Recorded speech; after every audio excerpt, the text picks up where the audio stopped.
A very warm welcome to the new episode of Ink and Insights. I'm extremely happy to welcome one of the prominent public intellectual, renowned author, and the principal economic advisor of the Government of India, Sanjeev Sanyal, in my show today. Sanjeev is an economist, urban theorist, environmentalist, and best-selling author known for his diverse expertise. Sanjeev completed his undergrad from Sigram College of Commerce in Delhi, India, and then he later pursued a postgrad degree in Oxford and Cambridge University. He is widely recognized for his thought provoking books that blend history, economics, and urban studies, such as The Land of the Seven Rivers, A Brief History of India Geography, The Indian Renaissance, India's Rise After 1,000 Years of Decline, and Ocean of Churn, How the Indian Ocean Shaped Human History. 2023 uh, in 2023, he has written Revolutionaries, the other story of how India won its freedom. I have a copy of his book signed by the author himself. I'm super happy and excited about it. Sanjeev's engaging style of writing has earned him a broad leadership and acclaim both within India and internationally. It's an honor to have him in my show. Thank you so much for your time, Sanjeev. Thank you very much for having me. Sanjay, this is the first time you are speaking to a Nepali podcast. So, for my audience, can you please tell us which part of India were you born and grown up? So, I was born in Kolkata, I'm Bengali, and I mostly grew up in Kolkata. Although, when I between the ages of 3 and 7, I did for some years live in Sikkim. So, consequently, the first language that I knew how to speak fluently, interestingly, was Nepali. Uh, but I have sadly forgotten all of it. So, but yeah, so that was how it is. Then I went to after Kolkata, I finished my schooling, and then I went off to Delhi to Sri Ram College to do my undergrad, and then I was at Oxford, as you pointed out, as a Rhodes Scholar. Yeah, so that's where I did my schooling and grew up and so on. And were you pretty studious during your childhood? I was academically good in the sense that I was good at taking tests. So I would have been throughout my academic career being good at taking the test. But I can't say that I was a good student. I was a classic backbencher who basically doesn't pay attention to the teacher at all. And after a while, my teachers figured out that if they paid attention to me, then I would be very disruptive because I'd begin paying attention to them and begin asking all kinds of awkward questions. So after a while, a truce was settled between me and my class teachers that they didn't disturb me and I didn't disturb them. Now, of course, there were exceptions to this. There were some exceptional teachers who did engage me, and I enjoyed their classes. But in general, I went through most of my education ignoring my teachers. Wow, most of the leaders, the childhood are something like that. The things that you explained, they are mostly backbenchers, but later on in life, they rise to become a prominent leader. So, when did this your interest in history, in economics, philosophy, culture really started? So I'm anyway a person who has diverse interests. That has been true always. So it's not like this is a new thing. So I have, I read voraciously. I travel. I play a lot of sports. So I'm a very engaged with everything kind of person. So even in childhood, I read all kinds of books. As I said, I was good at taking tests. So I could pass most of the exams with ease, so which left me lots of free time to do all kinds of other things. And so, yes, I have always had an interest in all these subjects. And as I said, I don't really have a silo in my head. So, I mean, I read economics at the same time. I may be reading a journal, physics journal. Even today, I read, lots of science journals just for fun. Wow, interesting. Your first work, Land of the Seven Rivers, A Brief History of India Geography, has won acclaim internationally. Can you please tell us what inspired you to write this book and what is this book all about? So, Land of Seven Rivers is not my first book. Actually, my first book is The Indian Renaissance, which was which was published in 2007. It was written earlier. And the Land of Seven Rivers is a geographical history of India. So, you can tell your history of a country in different ways. So, you can talk about, this dynasty came, that dynasty came, this battle was fought. That's one way of saying it. Or you can tell in terms of cultural history. This is the style of architecture that evolved and so on. or you can, there are diverse ways you can. So one of the ways you can tell this story is how the geography of India has changed over thousands of years, and of course it's very much a part of the history. So if you came to the Indian subcontinent maybe 4 5 thousand years ago, the subcontinent was totally different. Sea levels were higher. The what you see today as Gujarat, the peninsula of Saurashtra, was actually an island. The Saraswati River was flowing. As I said, the northwest of India was a lot wetter than it is today, and so the landscape would have been different. And then we have gone through climate change. There have been human induced changes, like for example the rise and fall of cities over many cycles. So the original Bronze Age cities of Harappa, then you have the next cycle which happens with the classical Indian cities.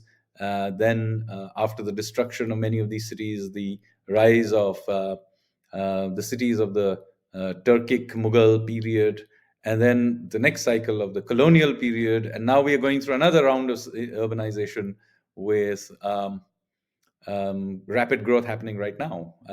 So India has gone through many cycles of urbanization, deurbanization. Similarly, the wildlife of India has gone through many cycles as well. Even I can relate to, when I was doing my undergrad in Chennai, India, the Chennai was completely different. And when I went recently to Chennai, it's like a big, huge city.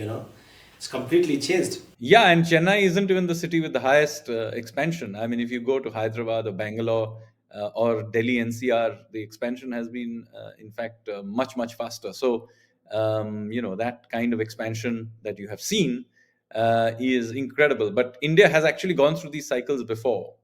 So, the India built some of the first cities in the history, and then it also saw the collapse of those cities as the climate changed and the Saraswati River dried up. But then at the same time, some of these ancient cities have survived. So there is, for example, Varanasi, which is a city that may be just as old as the Harappan cities. It may be 5 6 thousand years old, and it's still around. It's a huge civilizational state. Yes, it absolutely. And of course, we share that civilization with Nepal, who, are just as much a participant in that civilization as we are. And then, you also wrote The Ocean of Churn, how the Indian ocean shaped human history. Can you please shed some light on this book as well? Yes. So, just as I said, you can have a geographical history. You can also have a maritime history, which is very different from uh, thinking of Indian history from a landlocked perspective. So, much of Indian history, when you read our textbooks or the general conversation, is landlocked history. So, that may be because our capital happens to be Delhi. So, therefore, a lot of the thinking about which dynasty rose and fell in Delhi. But just look at a map, and you can see that India is very much a maritime country. India is the only country which has an ocean named after it. So the Indian Ocean. So there is clearly a history about India and its linkages with the oceans. And so the Ocean of Churn is really an exploration of that history, and how Indian mariners from very early period were exploring the Indian Ocean, how they were settling and trading with places in the Middle East, with Southeast Asia, and going all the way through to China, Japan, Korea, and so on. So people don't realize that Korean history, for example, begins with the marriage of a local prince to a princess from Ayodhya. Just think about it, right? Then in Southeast Asia, just look at the influence. The largest Hindu temple in the world is not in India; it's actually in Cambodia. It's the Angkor Wat, and so on and so forth. And then there is a whole country called Indonesia, which is named after India. Its national symbol is the Vishnu's Garuda. It's a Muslim country, Muslim majority country, but its national symbol is Vishnu's Garuda. Its currency is rupiah. In fact, the rupiah is the correct pronunciation of the term, rather than the term that we use here in India and in Nepal. Rupee. Similarly, there's a country called Singapore. So there is clearly a huge amount of Indian influence in the Indian Ocean world, and we just don't read about it in our history books. So consequently, the land of seven rivers was geographical history within India mostly, And the Ocean of Churn was really about maritime history, looking at India from the coastlines. Right. So, and then you have written other books as well, but what really has caught my attention and interest is the title of the book, "The Indian Renaissance: India's Rise After 1,000 Years of Decline." What is the central thesis of this work, and why did he use this terminology called Indian Renaissance? So, this book, by the way, was written about 15 years ago. So, I was a much younger man. But even at that time, I was arguing that, look, India's place in the world has been in continuous decline for about 1,000 years. So, about 1,000 years ago, India accounted for something like one third of the world's economy. Okay, it had the best universities. It was advanced in every which way you could think of. Many of the things that you think of are Indian contributions to world history, from yoga, mathematics, chess. All of these comes from before 1,000 years ago. Then, slowly but steadily, India's place in the world began to decline. So, by the time the Mughals were running India, it had already declined to about a quarter of world GDP. So, it's still the single largest source of GDP growth for the world, but it is now only 25% and not 33%. So, it's already in decline. And then through the Mughal period, that ratio keeps declining. And by the time the British take over India, China's economy is already bigger than ours in 1820. And then from there on, there is a sharp decline in India's share in world GDP. So by the time the British leave, our share in world GDP has actually fallen to only 4% of world GDP.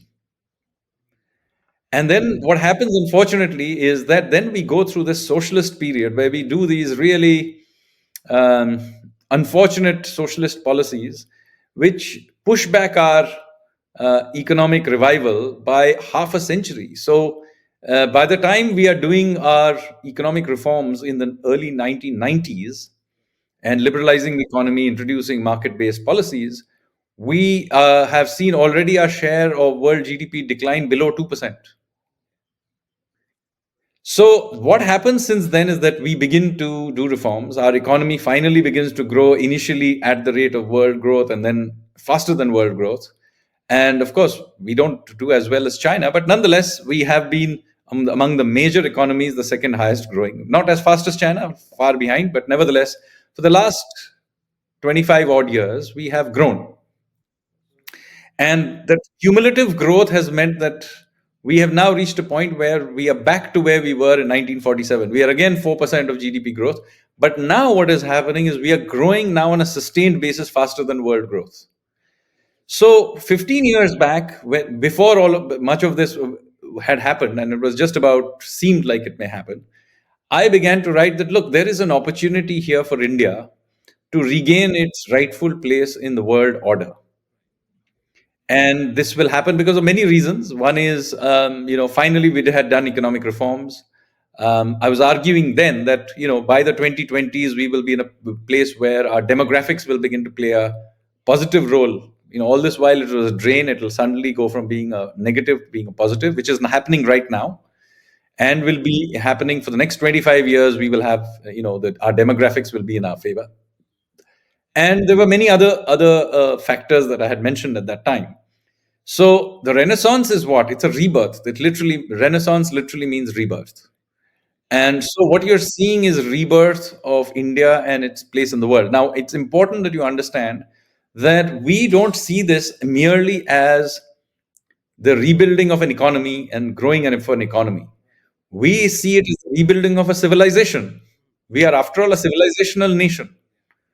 So, we share that civilization with Nepal. So, in that sense, hopefully, we hope that you will also participate in this renaissance. Right. So what's interesting, Sanjeev, is that despite the sluggish world economy, the way India is growing right now, if I'm correct, it should be around 6.5 to 7% growth even in this year.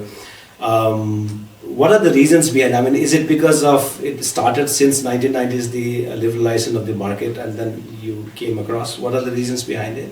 So there are many long-term reasons. Yes, I mean the reforms that we started doing in the 1990s, and then we have kept going at it in stops and starts. It's not like it's been an even show, but nevertheless, you know, every few years we have done some reform, some improvement, and that is accumulated along the way. And then in recent years, we did some very major reforms. We introduced GST, which meant that we finally created a unified common market for India. So we did that only in 2017. So India finally had a proper unified common market. In fact, I keep saying it was a free trade agreement that India signed with itself. Within India. Yeah, and then we did other reforms. We created an insolvency and bankruptcy code. We cleaned up the banks. We liberalized whatever was still stuck, like the drone sector, the geospatial sector, the space sector. Then we began also building a world class infrastructure, which is something we were already doing from the Vajpayee period. But now we are doing this with a vengeance. And so, those of you who visit India will notice that it's like visiting a construction zone. There's construction going on everywhere, which doesn't help our air quality, I can tell you. But nevertheless, at some point in our history, we had to do this, and we are doing it. So we're building, world-class highways, airports, um, you know, internet services, you name it. Wherever we can sort of roll it out, we are expanding that. And so India is going through this massive upgrade in its infrastructure. We are doing other things as well. And meanwhile, what is happening is that India's technological capabilities are also finally becoming world class. So India is now a serious player in terms of startups and technology. We are now building a fairly capable high tech defense sector. We are, of course, doing well in the space. So there are a whole bunch of sectors where we are really at the cutting edge or are rapidly reaching the cutting edge. So when I say the renaissance is happening, it's a cumulative effort over a quarter of a century of reforms, but really accelerating as we speak. And the result of that is the Indian economy is already the world's fifth largest. If you in dollar terms, yeah, US dollar terms, it's fifth largest. But if you correct for purchasing power parity, we already are the world's third largest economy, and we are growing the fastest as well. So even in US dollar terms, we'll go past Germany's size by in about 18 months' time. And another 18 months on the other side, we will go past Japan. And so then we will be the world's third largest economy, no matter how you measure it. This doesn't mean that we have solved all our problems. We will still be quite poor in per capita terms. So in per capita terms, we will still be a poor economy. But nevertheless, there are some benefits of growing the size of the economy just in sheer scale. First of all, even if we are poor, per capita incomes are rising now rapidly, and this is happening partly, of course, mostly because we are growing faster. But do remember that our population growth rate has also slowed very sharply. So yeah, so both the combination of that means that almost all our growth is going into per capita growth, as income growth. So our per capita incomes are rising. In addition to that, of course, sheer size means that our tax revenue collections are growing. Our ability to negotiate in the world is growing because we have bigger bulk, and so on, which we just couldn't do in the past, which we can do now in ways that were simply not possible for us to do, say, a decade ago. Right. So what implications would it have? The rising India implications to the South Asian region. Well, I'll leave Pakistan out because that's a special case, and we don't have very many economic relationships with them. But for the rest of the region, obviously, it means that we are a rapidly growing economy into which they can plug and play in various ways. So we are a source of demand and of supply. So there are many products that you may have had to export from very far away locations. Now India can provide it to you. At the same time, we can be a source of demand for whatever it is that you produce. So Bhutan, for example, exports electricity to us. We send a large number of tourists to Bhutan, and in Indian tourists now are the high end Indian tourist is one of the highest spending tourists in the world. It's not about the old day, that you've got to stop thinking about Indian tourists as being the guys who turn up and want the cheapest deal everywhere. That segment is still there, but we also have high end tourists who fly around the world and spend a large amount of money, and that's, by the way, the impact of that is very visible inside India. So, if you went to these expensive heritage hotels in Rajasthan, for example, if you went there 10 years ago, you would see that the hotel rooms were basically occupied by Europeans who were the only people who could pay those high hotel tariffs. Today, you will see that bulk of those guys are Indian because we have the money to pay for it, and so whether it's destination weddings inside India or whatever it is, I mean, there are Indians have the money to spend. And of course, there's the bulk tourist as well. I mean, not to be sniffed at. I mean, they may not be spending per capita, but there are very large numbers of them 1.4 billion people. Even if a small number of them go on a holiday, it's a lot of people. So it's really up to countries around India to tap into it and find their niche. So one other thing that I was very interested, I had this interest to get to know from you is that this implication of the Renaissance in the Indian society itself, particularly on the new generation of youth. How are they looking into the future India? How are they getting engaged with this whole new narrative? So, I mean, it has completely changed the way young Indians deal and think about their country. So, in the past, we were Indians were generally quite defensive about their Indianness. So, or even for that matter, their Hinduness. That is stopped being the case. We are unapologetic about who we are. Some some old style Western commentators and sort of so-called old India hands may find this disconcerting because we are no longer differential as we used to be in the past. So it comes with that, but it comes with a sort of risk-taking attitude that simply didn't exist before. So, for example, if you go to our top universities today, okay, and I'll describe how it has changed over the last 30 years. So, when I joined Delhi University in 1989, if you had come to any college in India, which was high end college, one of the better ones, and asked students there, what do you want to do? I can assure you that there were one of two answers you would get. Either they would want to become civil servants, so they want to write the UPSC, or they wanted to go abroad. Now that changed while I was at university. Okay. And so, yes, there were still people who wanted to do the UPSC and some still people wanting to go abroad. But then a very significant number began to do MBAs. So in the 90s, the craze was you did IIT, IIM. That was everybody used to joke, you did IIT, then you did do IIM, and then you got yourself a job in a financial firm very often. Like, I mean, I'm one person who did something in those lines. I didn't go to an MBA, but I went into the financial field. So there would be people, there were many would join startups of that time, which were very often, brokers and things like that, or they were joining funds and banks and stuff like that. So that shifted, but there were still not many people actually went and set up too many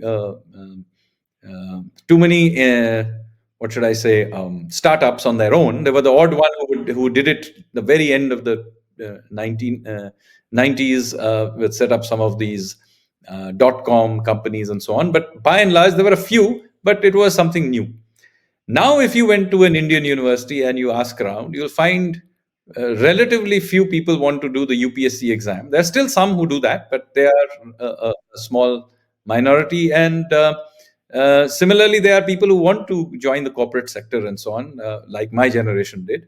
But a very large proportion of them want to do all kinds of innovative things. And so, of course, if we went to some of the science and engineering colleges, like the IITs and so on, very large proportion of them actually want to go, set up their own startup. Right. So even my friends from undergrad, days, they are much into the startup from the Loyola College. Yeah, so that is one part, but that is not the only kind of risk taking. So there are all kinds of people. There are people who are going seriously into sport. The people who want to be writers. They want to, do all kinds of things that are higher risk career profiles, which would not have been the case. So even if somebody wanted to be a writer in my generation, they would not have stood up and say, I want to be a writer. He would have said, I want to do something else. I want to job. And yes, by the way, I also have a hobby as a writer. So today, somebody will say, no, I actually want to be a writer. Yeah. full-time dedicated writer. I mean, he may or may not succeed. So I don't know if he or she will actually succeed. That doesn't matter. The point is they want to be doing that. And similarly, the people who want to get into professional sports, the people who want to um, do all kinds of things. Somebody wants to be an astronaut. I mean, there are all kinds of opportunities. Right. So Sanjeev, so it's often been said that every great mind has someone to mentor, or that who's look towards someone as inspiration. Do you have any such inspiration? Well, through the course of my life, at different points in time, I've had many people who I've worked with who are real inspirations. So when I first began working, there was an economist, a Singaporean economist called Manu Bhaskaran, who was a mentor. And through the course of my life, I have, I met my current chairman of the Prime Minister's Economic Council, Vivek Debroy, is a mentor, and of course, I work directly as the Prime Minister's economic advisor. So, it's probably a bit too much to call him a mentor personally, but certainly somebody I very much work closely with and look up to him, and he has been a true inspiration, not just for me, but for tens of millions of Indians as we go through this massive transformation that I just described. So, yes, Prime Minister Modi is certainly somebody I look up to. Thank you so much, Sanjeev. It was really wonderful talking with you, and it was fantastic talking with you. Thank you so much for your time once again. Thank you. It was a great conversation.